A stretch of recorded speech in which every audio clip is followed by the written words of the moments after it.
Breaking news చూస్తున్నాం. రాజమండ్రిలో deputy CM Pawan రెండో రోజు పర్యటన కొనసాగుతుంది. సీతానగరం మండలం వెంకటనగర్లో ఘాట్లను పవన్ కళ్యాణ్ పరిశీలించారు.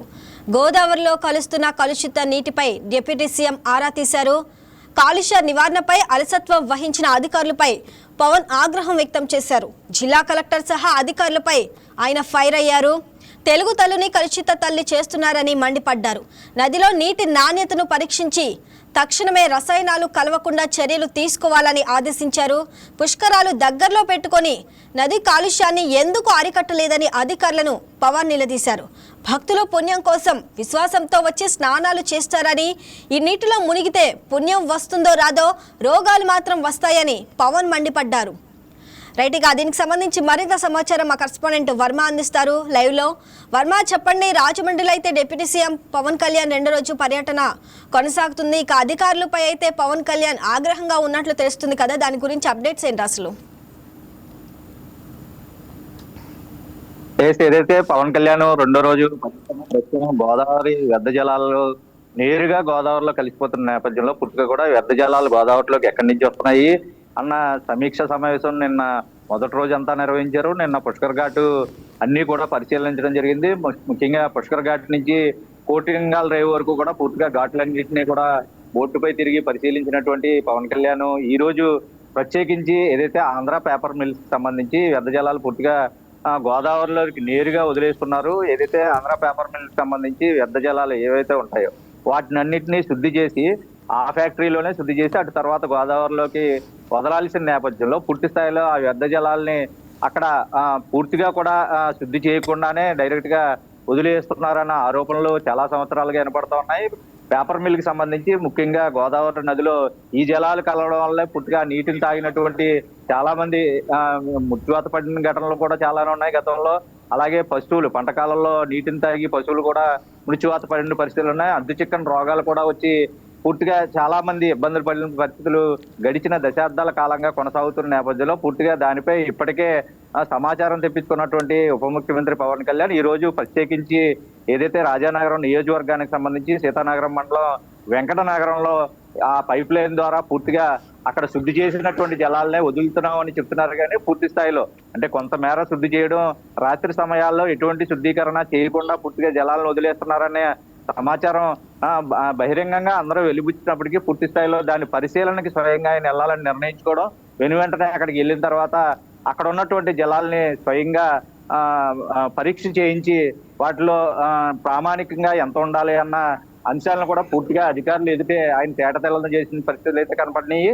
ముఖ్యంగా అక్కడ ఉన్నటువంటి వ్యర్థ జలాలు పూర్తిగా గోదావరిలో కలిసిన నీటిని ఒక బకెట్ లో తీసుకుని అక్కడ ఉన్నటువంటి నీటి నమూనాలను చెక్ చేయగా పూర్తిగా కూడా ప్రామాణికంగా ఉండవలసినటువంటి రీతిలో మినిమం కూడా లేని నేపథ్యంలో వెంటనే అధికారుల్ని అక్కడే ఆగ్రహం వ్యక్తం చేసిన పరిస్థితులు ఉన్నాయి. నా కోసం మీరు పనిచేయడం కాదు, ప్రజల కోసం పనిచేయండి, ఎటువంటి నామ్స్ లేకుండా ఇటువంటి జలాల్ని ఏదైతే ఆంధ్ర పేపర్ మిల్స్ లో ఉన్నటువంటి ప్లాంట్ ఏ విధంగా ఉంది, అక్కడ పనిచేస్తుందా లేదా, ఒకవేళ పనిచేయడానికి సంబంధించినంత వరకు వాళ్ళకి ఖర్చు ఎక్కువ అవుతున్న నేపథ్యంలో అదే విషయాన్ని నేను అసెంబ్లీలో కూడా మాట్లాడతాను. దానికి ఏమన్నా తగ్గింపు శాతాన్ని ఏమన్నా తగ్గించి వాళ్ళకి ట్రీట్మెంట్ కోసం ప్రత్యేకించి కార్యాచరణ ఏమన్నా చేయాలంటే కూర్చుని మాట్లాడితే సాల్వ్ అయిపోయి ప్రాబ్లంని పూర్తి స్థాయిలో పెద్దది చేసి అందున వచ్చే పుష్కరాలకి ఇప్పటి నుంచి రెడీ అవ్వాల్సిన మనం ఎక్కడా కూడా ఈ వ్యర్థ జలాలు నీటిలో కలిసిపోయేలాగా ప్రస్తుతం వ్యవహారం అంతా నడుస్తున్నా సరే ఎందుకు మీరు ఇలా స్తబ్దుగా ఉండిపోయారంటూ స్వయంగా ఆయనే అధికారుల్ని అడగడం, ఆ తర్వాత సమాధానం కూడా ఆయన ప్రత్యేకించి ఇప్పుడు నేను ఈ పర్యావరణానికి సంబంధించి మంత్రిగా ఉన్నప్పుడు అసెంబ్లీలో నన్నే స్వయంగా ప్రశ్నిస్తున్న తరుణంలో నేను సమాధానం నేను చెప్పుకోవాల్సి ఉంటుంది. కాబట్టి పూర్తిగా అధికారులు మీరు ఇప్పటికైనా ఇక్కడ వరకు జరిగిన విషయం ఏదైనా సరే ఈ ట్రీట్మెంట్ అక్కడ ప్లాంట్ లో సక్రమంగా జరుగుతుందా లేదా, వాళ్ళు చేస్తారా చేయరా, లేదంటే దానికి ఆల్టర్నేటివ్ ఏమిటి, ఇక్కడికి వచ్చిన తర్వాత పూర్తిగా అటువంటి వ్యర్థ జలాలని నీటిలోకి వచ్చేస్తుంటే ఇక్కడ అధికారులుగా ఏదైతే పొల్యూషన్ కంట్రోల్ బోర్డు చైర్మన్ గా ఉన్నట్టు శ్రీకృష్ణ ఆయన కూడా నేరుగా ఆయన ప్రశ్నించినటువంటి పరిస్థితులు అయితే ఉన్నాయి. అయితే దానికి ఏదైనా సరే ఈ అంశానికి సంబంధించి అంటే పుష్కరాలు దగ్గరలో పెట్టుకొని నది కాలుష్యానికి ఎందుకు అరికట్టలేదని అధికారులను పవన్ కళ్యాణ్ అయితే ఓ పక్క నిలదీస్తూ ఉన్నారు. మరి కాలుష్యానికి బాధ్యులైన వారిపై కేసులు ఏమైనా నమోదు చేస్తారా, జరిమానాలు ఏమైనా విధించే అవకాశం ఉందా? మరి అంటే ప్రామాణికంగా ఏదైతే గోదావరి వ్యర్థ జలాలకు సంబంధించి పూర్తిగా వ్యర్థ జలాలు గోదావరిలో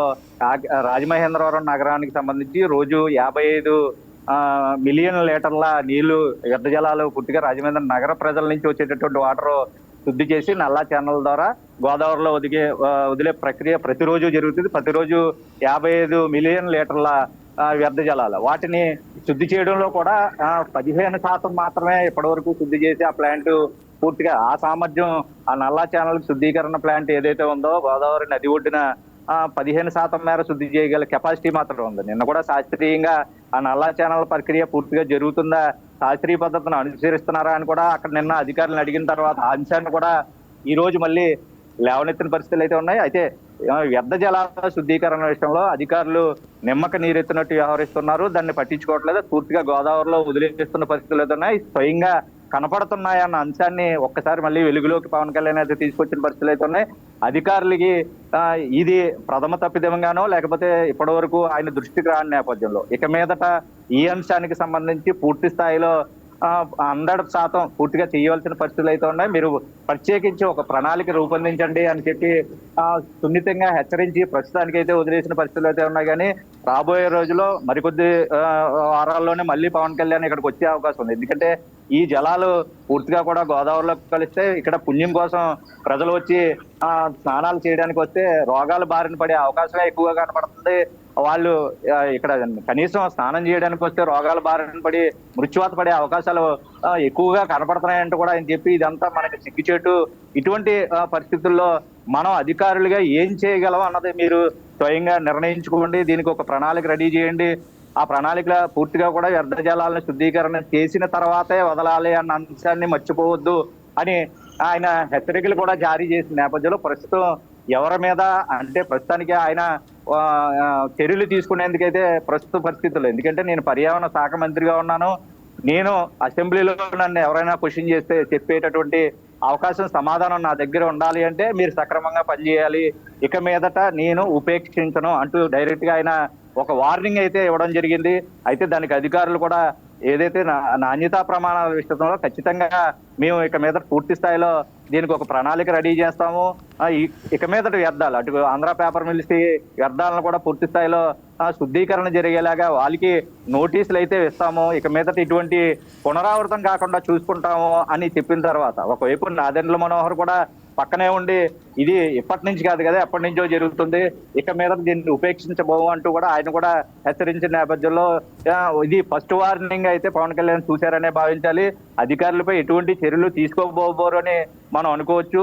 పూర్తిగా కూడా ఇది ఇక మీదట జరిగితే మాత్రం ఖచ్చితంగా మీరు అన్నట్టుగా అధికారులపై చర్యలు వేటు కూడా పడే అవకాశం అయితే ఉంటుంది. అయితే పొల్యూషన్ కంట్రోల్ బోర్డు చైర్మన్ గా ఉన్నటువంటి శ్రీకృష్ణ స్వయంగా ఆయన కూడా హామీ ఇచ్చిన నేపథ్యంలో అక్కడ అటు నల్ల ఛానల్ శుద్ధీకరణ ప్లాంట్ అవ్వచ్చు, అలాగే ఈ వెంకటనగర్ లో ఆంధ్ర పేపర్ మిల్కి సంబంధించి పైప్ లైన్ డైరెక్ట్ గా రాజమహేంద్ర నగరం నుంచి వెంకటనగరం వరకు పైప్ లైన్ వేసి వ్యర్థ జలాలను వదిలేస్తున్నారన్నది ఎటువైపు పైప్ లైన్ వెళ్తుందో ఈయన స్వయంగా నడక మార్గంలో వెళ్ళి ఏటుగట్టు వంపడ కాలగట్టు వంపడ కూడా పూర్తిగా తిరిగి అక్కడ పరిశీలన చేశారు. అలాగే అక్కడ మత్స్యకారులు కూడా ఆయన పలకరించి ఈ వ్యర్థ జలాల వల్ల మీకు ఎటువంటి మత్స్య సంపద ఏమన్నా దొరుకుతుందా, లేదంటే మీరు ఉపాధి కోల్పోతున్నారా అని అడిగితే ఈ వేస్టేజ్ అంతా కలవడం వల్ల ఇక్కడ మత్స్య సంపద మాకు లభ్యం అవ్వట్లేదు, దూరాలు వెళ్ళి ఏ ప్రయాసాలకి పడి తెచ్చుకున్నా సరే ఇక్కడ మాకు భృతి ఏమీ లేకుండా పోతుందని నాటు పడవలకు సంబంధించి మత్స్యకారులు ఎవరైతే ఉన్నారో వాళ్ళు కూడా స్వయంగా ఆయన అడిగి తెలుసుకున్న నేపథ్యంలో పూర్తి స్థాయిలో ప్రస్తుతానికి పవన్ కళ్యాణ్ అధికారులు అందరి మీద ఆగ్రహం అయితే వ్యక్తం చేశారు. ఇక మీదట ప్రణాళికాబద్ధంగా పనిచేయాలని సూచన కూడా చేయడం జరిగింది. Right Varma, thanks for the updates.